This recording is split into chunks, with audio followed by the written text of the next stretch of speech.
আজ তোমাদের সঙ্গে পরিচয় করিয়ে দেব কারেন্ট মরিচের।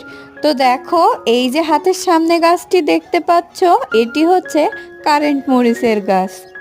এই গাছটিতে কিছু মরিচ হয়েছে। তো দেখো, মরিচগুলো কিন্তু পেকে গেছে।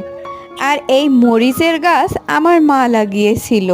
আর সেগুলোই দেখো, মা তার আঁচলে কত সুন্দর করে রেখে মরিচগুলো তুলছে। তো তোমাদের কাছে কেমন লাগছে বিষয়টি কমেন্ট বক্সে অবশ্যই জানিও। তোমরা কে কে শুনেছো কারেন্ট মরিচের কথা? তোমাদের কাছে কেমন লেগেছে আঁচলে মরিচ তোলার ভিডিও? সকাল সকাল অনেক কুয়াশা, ছাদে এসে দেখি ডালিমটি পেকে পড়ে আছে। গাছটির টবটি নষ্ট হয়ে গেছে। পরের ভিডিওতে তোমাদের বেদানা গাছের রিপোর্টিং করে দেখাবো। তো দেখো, বেগুনগুলো অনেক বড় হয়ে গেছে। তো আজকের ভিডিও কেমন লেগেছে জানিও।